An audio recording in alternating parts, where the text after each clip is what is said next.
Hey everybody, if you saw my recent video talking about all my camera gear that I use, you will have seen I got a package from Insta360. They sent me a new One X2 and they also sent me one of their vibration dampers. This little thing is a simple little box that you just screw what would have gone in the camera in here, and it gives you a little vibration reducing platform. I don't know how well it's going to work. I didn't even know they made them. So I thought today I'll do a really simple test. I'm just going to do a loop on this bike with the mount like this. And then I'm going to repeat the exact same thing with the damper on and just see if I'm not going to do, I might do some side-by-sides, but if it's such a small difference that you have to do side-by-sides, I don't know whether it's worth it. I want it to be a clear difference. Okay, for context, the bike I'm using is a DRZ 400 SM. It's actually a 440 because I've played with it. The bar vibrations from this are quite a lot. So let's do a loop and then put the vibration damper on and do it again. I'm going to try and recreate the same loop, about the same speed, same sort of, conditions. This will be a mixture of roads like this, which are all bumpy, flat roads, speed bumps. Hopefully it should be a pretty good test of all aspects.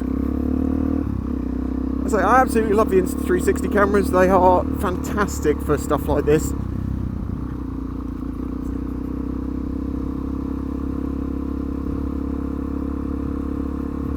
You would think a dirt bike with this sort of suspension would probably be a lot smoother and be a great camera bike. No, they're light. They jump around. Big heavy sports bikes, that's better.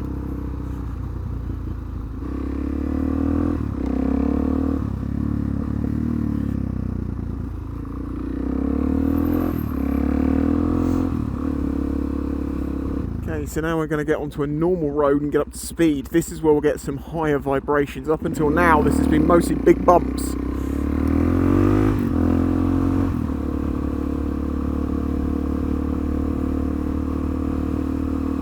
Say this is a simple first test for my own just sheer curiosity as to how well this can actually work, and I worry that maybe it'll wiggle around more, that will cause more issues rather than it reducing the vibrations that much. I don't know. We'll find out. Well, hopefully we will. I say hopefully there'll be a big difference. We'll be able to tell one is definitely better or worse. I hope there's a difference. Otherwise it's going to be like, well, I don't know. Why did I think of trying to do this on a Saturday morning here? And where are you going?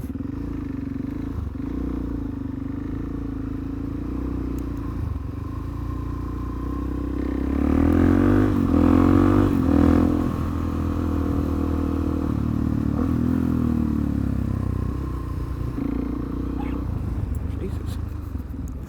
Okay. Okay, so with the vibration damper, this will be interesting. See, it's wobbling around loads more than it was before. It's just flopping about. I'm sure this was intended for maybe continuous riding, like on a surface like this.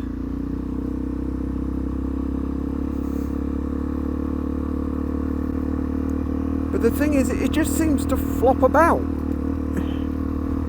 But the flow state stabilisation of these cameras is completely nuts to me, like how well it works, even for stuff you think it wouldn't work that well for. And so this is intended mostly to work straight up and down, I think, but you can't change the fact that it's going to get flung about by G-forces, if nothing else.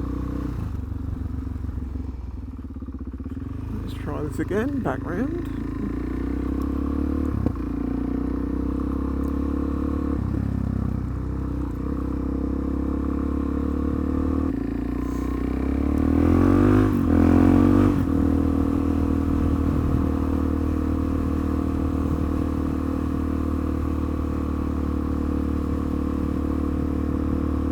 I just don't know if this is going to be better or not right now. I haven't seen it.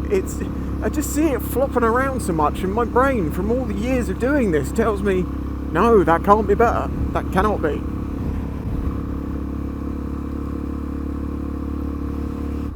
I think we should know by now. I'm going to try a bit more of an extreme version of this. Just slightly more extreme. Okay, let's try it with it much more vertical like that.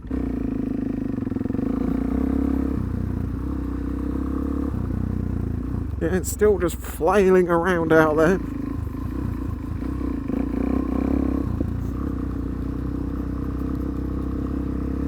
Okay, so that's vertical.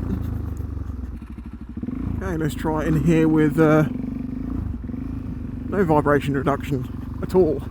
It's so much stiffer. I just feel like that's going to be better for the actual camera view.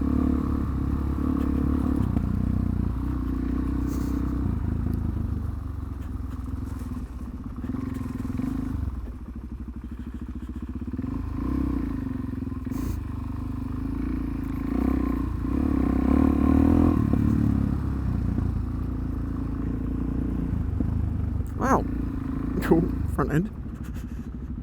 This is an extreme test. This may not be exactly what they planned for this thing, but I wanted to try it out in my context because, you know, Insta360, you know what I do, so I wanted to try it on a bike and see how it goes.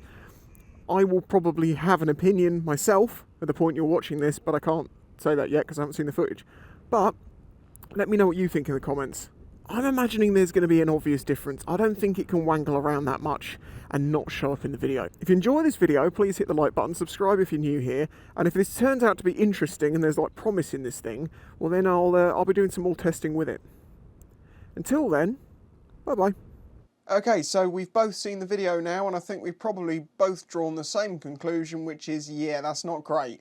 I don't think it was intended for such an extreme example. I'm not sure what it's exactly intended for, and I can see some applications where it could be useful, but in my context on a motorcycle, no, it just makes everything wobble around the load more. Well, there we go.